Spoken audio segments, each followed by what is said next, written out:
hack the code and flip the tag. Where cliches come to retire. Drop that beat, turn down to fire. Say what's real, make fears take a seat. Unconventional wisdom, dancing on your feet. Hey. Hello, and welcome to Unconventional Wisdom about conventional wisdom. I'm your host, Miller-Hershon. I'm really excited to talk today to Moti Elkaim. And let me tell you a little bit about him, and then we'll jump right into it. Moti is a fundraising and storytelling strategist, and he helps founders turn bold visions into investor-backed companies. So he's got a method called Pitch Cycle to help startup leaders raise millions across seed, Series A, and growth stages. He's a former CMO who scaled companies to over $200 million in sales, Medium's top writer on fundraising and startups, a former public speaking lecturer at Columbia University, and the host of How to Sell Your Vision podcast. So Moti, welcome. Hey, Kim, thank you so much for having me. Yeah, I'm excited about this conversation. I think it's going to be really fun. Same here. Yeah. Same here. All right. So your random question is, what advice do you have for a former boss? So you know what, Kim, if we're into storytelling and you went over my bio, and thank you, that would have made my mom very proud to hear all of that. But if we're talking about storytelling, here's my advice to any employer or any boss through a story. How about if we'll do that? I'll tell you a story. There was this little girl who was holding two apples, and she took a bite, and her mom told her, "Can I have one of them?" She took a bite of one of the apples, and the mom said again, "Can I have one of them?" And then the little girl took a bite of the other apple. The mom got upset that the little girl took two bites from the two apples. She thought it's a selfish act. So she slapped the little girl. The little girl started crying, telling her mom, "All I wanted to do is to find out which apple is the best and give you that one." So what does it say about employers? Sometimes as employers, and I used to manage teams as well of up to 20 people, we are caught in our own biased ways of how things needs to be done. And sometimes we don't give the other side an opportunity to explain their actions or why they're doing certain things. And as we see something, our gut, our experience drives us instantly to judge it in a certain way. But instead of judging, I encourage people to transition into asking, okay, why did you do it this way? Because you'll be surprised in how many things even the most experienced bosses don't know. And you can always learn from other people's experiences, experiences, intuition, and their ways of doing things. So don't be quick to judge, ask, and then guide. Yeah. Oh, I love that. I often tell my clients that if you get triggered by something that somebody else says, especially your employee, the next thing out of your mouth should be, "Tell me more." Say more Right. about that, as Right. opposed to getting in defense mode, because especially if you get triggered, you stop listening, right? Your own story is playing so loud that you may be right about what you initially thought, but until you ask more questions, you really don't know, right? Yeah, so metaphorically speaking, it's very easy in relation to the story. Metaphorically speaking, it's very easy to slap the employee, right? If the employee was the little girl with the apple. But wait a second. It's maybe that there is no good reason behind it. It may be that there is a very deep reasoning behind their actions. Just ask why. Exactly. And then I think the other thing that we tend to do, and it fits sometimes, maybe it doesn't fit every circumstance, but if we start from a place of assuming good intentions, giving people a little bit of grace, right? And what's really interesting, you talked about this metaphorical little girl, but I've been married for, as I like to say, about 5,000 years. And what is really interesting is that my husband sometimes can be like my experience of what he says to me can be sometimes a little harsh, right? He's not a sweet talker. He's a sweet guy. He's not a sweet talker, right? And I think Well, it it, has to be Hirsch because your last name is Hershon. So it has, yeah. But I think what I have taught myself to do as growth for me, and this is a rule that I'm saying to myself, right? I don't get to dismiss the feedback if I don't like the way it was delivered, right? And I think so many people make it about, you didn't say it in the way that I wanted to hear it, right? I didn't like your tone, whatever those things are. And I think it's a trap that we can get ourselves in because we've actually missed the point, right?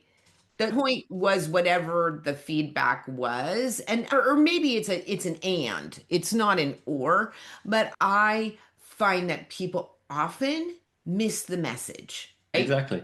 Exactly. Yeah. And you have the right to say you're wrong, but if you know they're wrong, just give them the opportunity to be wrong.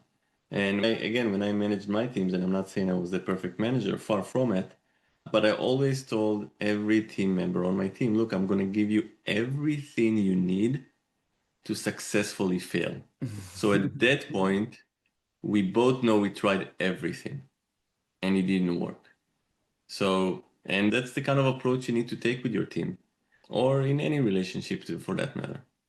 Yeah, I love that. All right, let's get into a little bit more of your story Sure. and tell us what's one piece of conventional business wisdom that you followed early on only to realize that it really wasn't going to work for you. Oh, that's a phenomenal question. When I started my agency, as you said, I was a CMO, VP of marketing for many tech companies. And when you're working with people in an office, you're coming to work, you're expected to sit in front of the computer. And this is productive, right? You're productive because you're working in front of the computer. But as marketing people and as creative people, our inspiration doesn't always come at the right moment. So when I started my agency, I took a lot of the work practices from the companies I worked at, and I started my day sitting at a computer, and I'm like, the inspiration is not coming. It's not coming. I'm probably not working hard enough. So I took a business coach and I asked her, what am I doing wrong? It's not jiving. And she said, Moti, when do the best ideas come to you?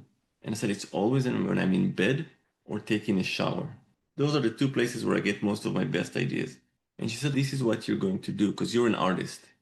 Don't think yourself as a professional anymore. Your job is to create. You're a creative person. Therefore, you're an artist. So you need to meet the muse where the muse is meeting you. So every day at around noon, you're going to go to bed and you're going to be in bed for about 45 minutes. And every day when you're stuck, you're going to leave the computer and you're going to take a couple of showers even throughout the day. And let me know what's happening. So I started doing that, and all of a sudden, boom, things started ticking. And I realized that my best hours are not 9 to 5. My best hours are 10 p.m. to 2 a.m., where everyone Mm, is asleep. And all of a sudden, everything is working. And I found out that every person has a certain rhythm they operate in. yeah. And you can't feel lazy, unproductive, and you can't be harsh on yourself if you're not working in the same rhythm as everyone else. So I started doing what my coach told me is dating my muse. What is dating your muse? You're setting up a date where you're letting your brain be in its natural, most creative environment. So twice a day, guess what? I'm going to bed. I'm just laying in bed and thoughts are popping. I'm sure everyone is going to listen to it can relate. When I'm stuck, I'm in the shower putting the music on, and all of a sudden, like magic, boom, everything is starting to run. So for me, the one thing, the one conception that turned into misconception is that productivity has a formula. It doesn't. You need to follow your own rhythm. Yeah. Oh my gosh, I love that. And I think you also hit on something that I have just been on my soapbox about, which is thinking time, right? Right. And I think you said I think what the key misconception is, in order to be more productive, in order to get more done, in order to grow the business, I have to work harder. Right. Right. And Yeah. yeah, exactly. You can tell, like, I just sat up in my chair, I'm ready to go. Because I think the other misconception is you hear very often as a business owner, you need time to work on your business. Here's Modi what happens. People work on their business, you know what they do, which is not bad. You have to do these things too. But they think working on their business means I have to look at my books and I have to look at my sales numbers and I have to do all of these administrative tasks, right? Working on my business means calling the insurance agent, right? Calling my accountant. Now, you do need time, obviously, to do all those things, but that is not thinking time. Exactly. Exactly. And the entire idea of work, I always have this saying where I like to say, it's not going to work unless you're going to work. Now, what is work? Okay. Work is very different to many people. Some can, even when it comes to working out, some like to wake up in the morning, 6 a.m., they like to run outside. Some can are not morning people, regardless of how many alarm clocks they're gonna put on, they're gonna feel bad because they're gonna shut off those alarm clocks. It's because it's against your rhythm. You have to accept your rhythm. Everyone has their own rhythm. And if your work is at midnight and it's only 2 hours a day in terms of thinking, that's fine. That's all you need. That's your rhythm.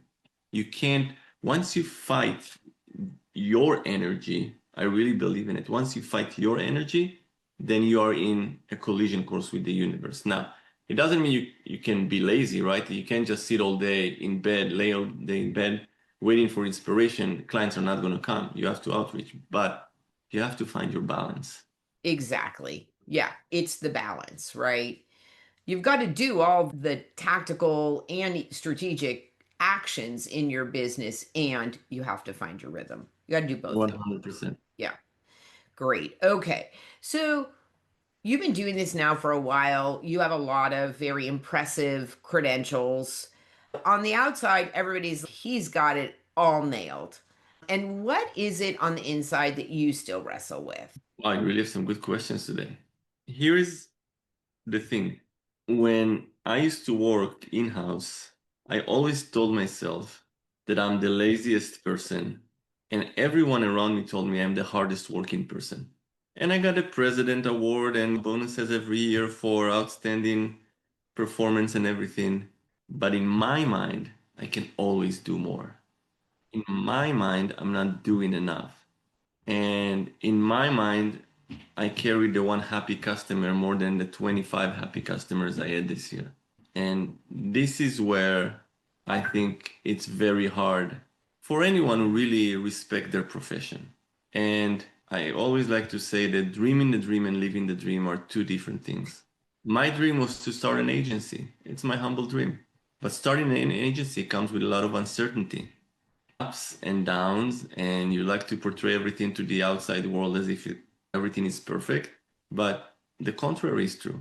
Sometimes you have a lot of clients, sometimes you have dry periods of times, but you just have to push forward. And I think that what I'm struggling with is the understanding that, look, accepting your rhythm, as I said, but also is that I always tell myself, you have to work harder, you have to work harder. You don't work hard enough. And that's a battle. Yeah, I think untangling this idea around what does working hard look like, I Yes. think is always a challenge. And I think the Right. more successful you get, interestingly enough, I think the more challenging that concept becomes. I Right. agree. And I think I often talk about, listen, what got you to this level of success is not going to help you 10x your business because you can't work 10 times harder than you're currently working, right? And I think the idea of giving up some of the responsibilities that got you to this level of success and entrusting other people to do those things, or God should forbid, deciding that maybe they just don't even need to be done anymore, is one of the hardest, one of the biggest inflection points I think a business owner, entrepreneur goes through, right? Oh, 100%. Look, it's super interesting when I have clients reaching out to me, founders of companies who are about to go in this fundraising process. It's a high stake journey for them. It can either make or break their dreams. And they tell me, look, we want to work one on one with you. We read your articles, we saw your videos, we went to your lecture, whatever it may be. We want to work with you. So that's great. But at the end of the day, it limits my capacity. And one of the things that I find very hard to do is to trust others that they can do the job as well as I can. Whether they can or not, that's a different question, but that's something I'm definitely struggling with. And I'm not ashamed to say it because I really believe that each of us, we all have our own magic. Every single one of us has their own unique magic that they're very good at. And I believe I'm very good in my job. But as you said, if you want to grow 10x, you have to do something else because you're not going to have 10x on your time. Your time is very limited, it's very fixed. That's right. And I think it's a friction point that many small businesses are coming to face where they find it hard to overcome. That's right. Yeah, exactly. All right. If you could unlearn something that you did before and it's going to propel you into better leadership, what is it that you have to unlearn? That's a very good question. And that's a very tough question. Unlearn something. So I am very driven by emotions and gut. I'm not a process person. And it's very hard for me, although I worked in companies and managed teams, to formulate a process. I love to have the big vision, get it, let's just move, let's just go. And sometimes holding for a second before you go is not such a bad idea. And I am very almost instantaneous in the way I see the solution. Right. And sometimes building the process, building the plan, structuring everything can yield a lot of benefits. So I would very much, and part of that is because every company I joined, I was the first person in that company to manage the marketing operations. So no one taught me the processes. So I learned them over time, but it's still very hard to get rid of the old habits. So I would love to be better at processing and putting things on paper. Yeah, just I'm putting my coaching hat on for a second. Find somebody else to do that for you. Yeah. That's my advice. Or what's really interesting is that if you're running really lean right now and you don't have the staff to do that for you, or maybe not their zone of genius, one thing I will tell you is that as long as you have a proprietary AI that is not sharing your information, it is probably one of the things that AI does best, which is create plans and processes from your ideas. Just Yeah. putting it out there, right? Obviously, you have to make sure that you have the right privacy settings and so forth, and that you're paying for it. But because I also tend to be creative, and I have found it to be very helpful, right? And the thing Yeah. is that you can iterate on it, right? If you decide that you do that, you need to ask it to give you the output either visually or in bullet points. Because I don't know about you, but if you're going to write me an email, so listeners, if you ever want to contact me, do not send me a long email with a lot of words in Oh, it. yeah. Oh, yeah. Never. 100%. Because I'm not going to read it. You need to tell the AI how to give you Yeah. the feedback, right? The output in a way that actually works for your brain, right? Yeah. So tell it to create a visual for you or put it in, in bullet points or whatever it is, but don't give me a whole long essay Yeah. because I'm not going to read that. And I think it goes back to your point that you made earlier about knowing yourself, right? All right, very cool. I'm going to ask the question, but I'm going to say what your coach gave you around the whole rhythm, showers, bed thing, I think is pretty unconventional, but clearly it worked very well for you. But what is one unconventional habit or mindset shift that's helped you grow your business? A big part of it was what we discuss. As I see a lot of founders and executives I'm working with, and they are expert in their domain, I'm very humbled to be working with those people. And sometimes you see a very impressive resume in front of you. And what you need to remember is that resume came for your help.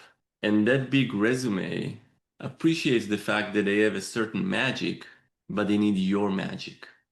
So whenever you are engaging in a business opportunity, just remember there's an equal play at the table. You both have something to give. I love that. And you don't need to try to over impress. You don't need to try to oversell. Just realize there is an equal opportunity at the table and just stay true to your magic. Yeah. Oh my gosh. That is sage advice. And I think what's interesting because I'm going to ask you now about imposter syndrome. And it's such a great segue because I think that we often have times or there is certain people who will trigger us where we question our seat at the table, right? We question our confidence or our imposter syndrome. So if it is going to come up for you at this point in your career, how is it going to come up for you? In what circumstance? And then do you have advice for our listeners about how you get yourself moving forward again? It's funny. Here is my view on the imposter syndrome. You are an imposter. You are an imposter because guess what? If you're trying to do something that you've never done before, right? If you're trying to go places you've never gone before, be with a certain level of people that you've never surrounded yourself with before, you have to start as an imposter. You're not a con artist, but you have to bring up your game and your level of knowledge as if you do belong there. Because if you don't feel that you're going to belong there, you will never prove yourself that you belong there. So until you prove yourself that you belong there, you're an imposter. And that's perfectly fine because you need to give yourself that shot to fail. No one else is going to give it to you. And if you were able to convince people that you can deliver something and then you deliver that, then guess what? You just became an entrepreneur. If you decided to convince people to give you the opportunity to do something and you failed at it, then you just a failed entrepreneur. Everyone starts at failing entrepreneurs. So you are an imposter. That's how opportunities are being created. It's not a bad thing. So until you prove yourself successful, the only way for you to path your road to success is to be an imposter. It doesn't mean that you're lying. It doesn't mean that you're engaging in fraud. But if I believe that I'm the best storyteller and I can help you with investor pitching, guess what? There was always this first client I wrote the pitch to, right? Up until then, I tried to convince people that I'm good with investor pitching. Am I an imposter? Yes. I'm not engaging in fraud. It's not the negative connotation of an imposter. 4 years later, just 3 months ago, I was able to help a founder secure a $30 million seed round with only a presentation in her hand. I'm not an imposter anymore, but I started as one. Yeah, I love that. And I think you could say the same thing if you never feel like an imposter, if you never have a lack of confidence, then you're probably not pushing hard enough, right? 100%.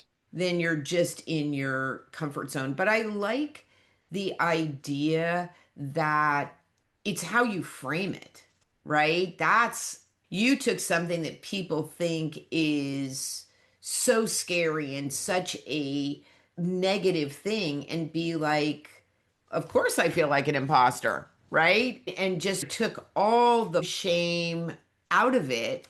Yeah. And you're like, this is how we grow, right? Think about a man or a woman running for office to become a president. They've never ran a country in their life. but they're out there selling you the fact that they can run a country very successfully. Guess what? I guess we'll know in 4 years. Yeah. But that's the thing, right? It's exactly what you said. If you're not feeling the imposter feeling, it means that you're not pushing yourself hard and far enough. Yeah. You know what's interesting is that I've told the listeners before that I live here in the San Francisco Bay Area. So I've got Silicon Valley right here.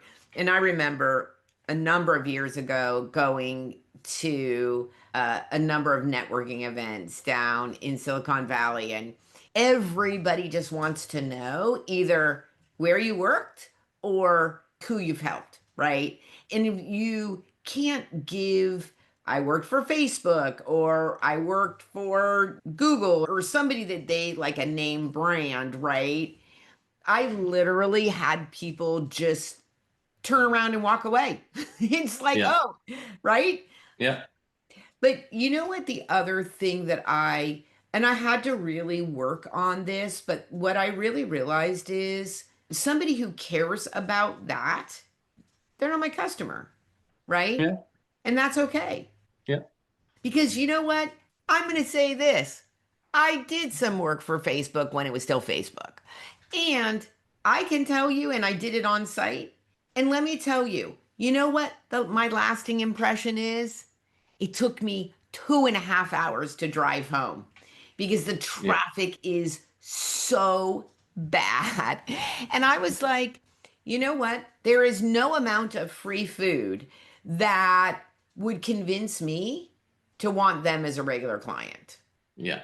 Yeah. I hear you. It's not Yeah. my audience, right? Although I will say, okay, just for the record, if anybody has never been on that campus before, so I'm assuming it still is, all the food is free. So for me, going into it's like a food hall, and that and going and getting a tray, cafeteria style, right, and not paying for that, that didn't feel weird or a big deal. But I will tell you, they have a frozen yogurt shop, and it's like being in Disneyland. And you walk in because it's not self serve, right? There's somebody behind the counter, and you pick your flavor, and then you pick any mix-ins you want and how you want it, and you walk in one door and then you walk out the other door, and then you don't have to pay for it, and you just get this incredible treat. That was fun. I will say that's fun. Yeah. Okay, but I digress. Okay, so imposter syndrome. I just love what you had to say about that. Of course, you're an imposter, right? And there's Yeah. not until you're not, right? But here's the thing. So now you help somebody raise $30 million, and then somebody says to you, Moti, I want you to help me raise $100 million. Yeah. You're right back there, right? So, Yeah. Yeah. And today, I like the first client I helped raising money, which I didn't have any experience helping people raising money until I helped them. And today I feel very comfortable with it because I know that I'm helping 30 founders a year raise money. I'm very confident in my skills. I'm very upset when I'm not able to help someone. I realize today that it's not always because of my skill level. There are so many variables that goes into fundraising. But going back to the imposter syndrome, look, there is a reason the saying goes, fake it until you make it. It's the same as the imposter syndrome. You have to be the imposter. Everyone is going to be a chef for the first time.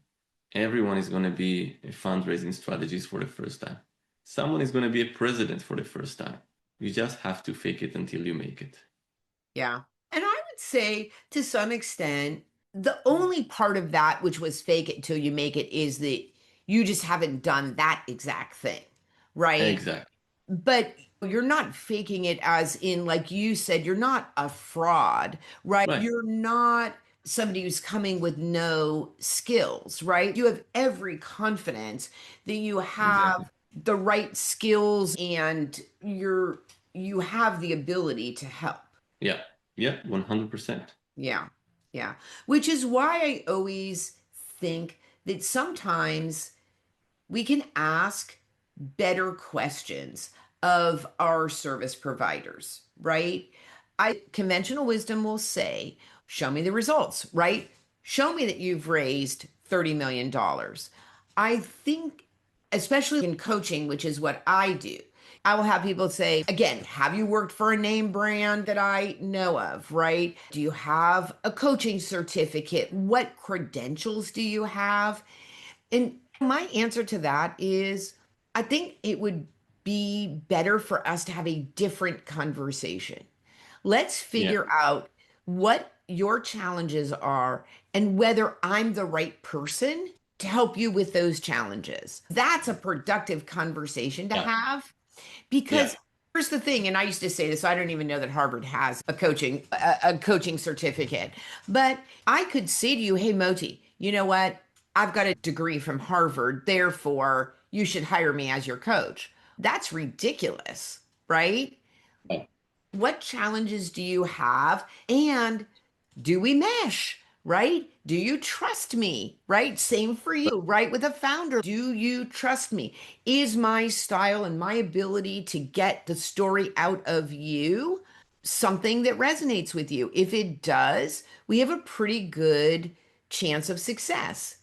If it doesn't, then it doesn't. And where I went to school is really irrelevant. In many professions, yeah, absolutely. I agree with that. And in many fields, especially the liberal arts and social work and everything. Although, when you do go to a doctor and seeing that Fair. Harvard School of Medicine on the wall, it's better than this South Nigeria School of Medicine. I don't know if there is such school of medicine, but nothing against the Nigerian people. But sometimes that diploma does serve a purpose. Absolutely. And I think what I am, so you are exactly right. And let us qualify what I'm saying Exactly. to non certified, right? Exactly. Because absolutely, there is definitely, I don't want a CPA doing my taxes that hasn't passed the exam, right? I don't want Exactly. somebody practicing law who doesn't have a law degree, right? Yeah. So 100%. You know what's really interesting? And again, people can totally disagree with me. But here's the thing. I know many coaches who are certified and they in a specific methodology and in my humble opinion, they can't think for themselves. They can take you through a process, right? But it's that then becomes about the process and not about you. 100%. And I think that's one of the key things that I'm looking for when I'm hiring, when I'm working with people, and not only hiring for my teams, but even hiring a coach. And I tell it to the founders I work with all the time. You want to prove to people that you lived through the pains you're solving for, right? And it doesn't have to be that you worked at Facebook or you went to Harvard. But to me, if you worked in a small company as a CMO, if you started your own business, whatever business that is, and you were successful, whatever it is, then I know we're going to relate to each other more than someone who got, to your point, got a certificate of coaching from Harvard. I need to know that someone walked the same woods as I am walking now and can help me navigate the way. And no certificate in the world can give you that stamp. You got to walk the walk. I agree with you 100%. All right, my friend. Boy, we have had a conversation. Sure did. Yeah. Listen, this has been incredible. So, you heard Moti, if you are a founder, an entrepreneur, you need to raise money, he's your guy, right? His information Smart. will be in the show notes. Look at all of his articles and all of his stuff. And if you want to have a chat with him, please contact him. For me, I would love it if you haven't already done so.